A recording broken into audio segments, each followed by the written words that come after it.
तो बच्चों, स्वागत है आप सभी का हमारे YouTube चैनल पर। मैं आज आपके लिए बताने वाला हूं कि डीएनए फिंगरप्रिंटिंग व उंगली छाप डीएनए को समझाना है व इसके उपयोग बताने हैं। यह है जीव विज्ञान क्लास 12 का वेरी इंपॉर्टेंट क्वेश्चन है। बच्चों, यह 2023 में आने की पूरी संभावना है। तो प्लीज बच्चों, वीडियो को अंत तक जरूर देखना, अन्यथा पछताओगे। देखिए बच्चों,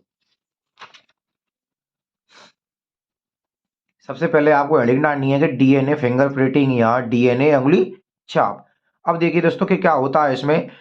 किसी व्यक्ति या विभेद के डीएनए का आरएफएलपी प्रतिबंधित खंड लंबाई बहुरूपता, इसको इंग्लिश में बोलते हैं रेस्ट्रिक्शन पॉलीलेंथमोरिज्म, बनाना डीएनए फिंगरप्रिंटिंग कहलाता है। ध्यान रखना बच्चों कि किसी व्यक्ति या विभेद के डीएनए का आरएफएलपी बनाना डीएनए फिंगरप्रिंटिंग कहलाता है।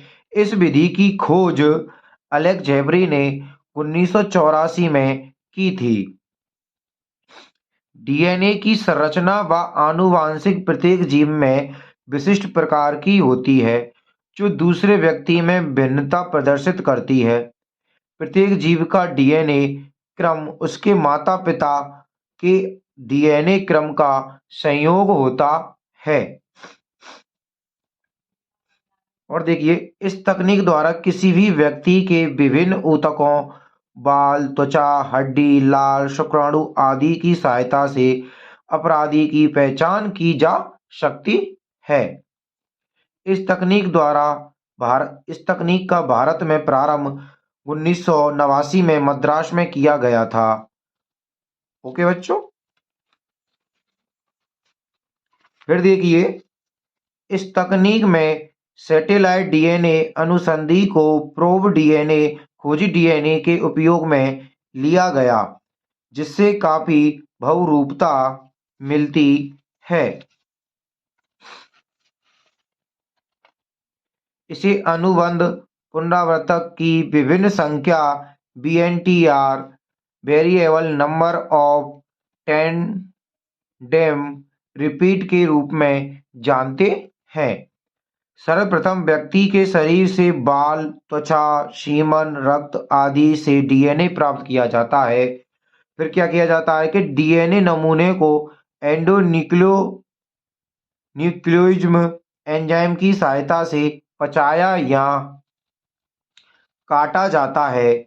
इसके बाद डीएनए को क्षारीय विलयन से उपचारित करके एकल श्रृंखला में परिवर्तित किया जाता है, अर्थात इलेक्ट्रोफोरेसिस विधि द्वारा डीएनए खंडों का पृथक्करण किया गया। इसके बाद डीएनए खंडों को बफर संतृप्त फिल्टर पेपर द्वारा छाना जाता है। इसके बाद प्राप्त डीएनए को पेपर टॉवल पर रखा जाता है और उसके ऊपर नाइट्रोसेलुलोज की झिल्ली को रखा जाता है। इस क्रिया को ब्लोडिंग कहते हैं। क्या कहते हैं? इस क्रिया को ब्लोडिंग कहते हैं। चिन्हित बीएनटीआर प्रोब डीएनए प्रोब का उपयोग करते हुए संकरण कराया जाता है। इसे संदर्भ प्लॉटिंग संकरण कहते हैं। रेडियोग्राफी स्वविकिरणी चित्रण द्वारा डीएनए खंडों का पता लगाया जाता है। इस रेडियोग्राफ को ही फिंगरप्रिंटिंग कहा जाता है।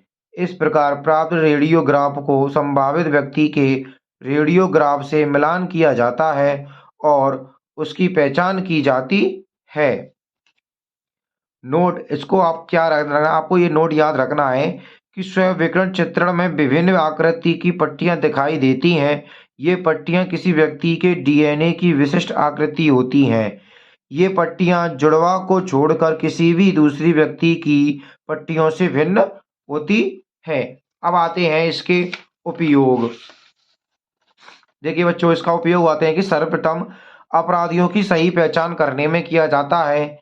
जैविक माता पिताओं का निर्धारण करने में किया जाता है कि कभी कभी क्या होता है, अस्पतालों में बच्चे एक्सचेंज हो जाते हैं तो उनके डीएनए से माता पिता के डीएनए से मिलान करके क्या किया जाता है, उनके जैविक माता पिताओं का निर्धारण किया जाता है। न्यायालय विवादों को सुलझाने में भी किया जाता है कि केसों की, जैसे रेप केस होते हैं फलाने, और विभिन्न प्रकार के मर्डर केस होते हैं, उनमें क्या किया जाता है, डीएनए फिंगरप्रिंटिंग के द्वारा ही क्या किया जाता है, केसों को सॉल्व किया जाता है। मानव जीनों के आनुवांशिक नक्शे तैयार करने में भी इसका प्रयोग किया जाता है। जनसंख्या व आनुवांशिक विभिन्नता के निर्धारण में भी इसका उपयोग किया जाता है। अगर आपको हमारी वीडियो अच्छी लगे तो प्लीज़ बच्चों हमारे चैनल को लाइक, सब्सक्राइब और शेयर जरूर करना।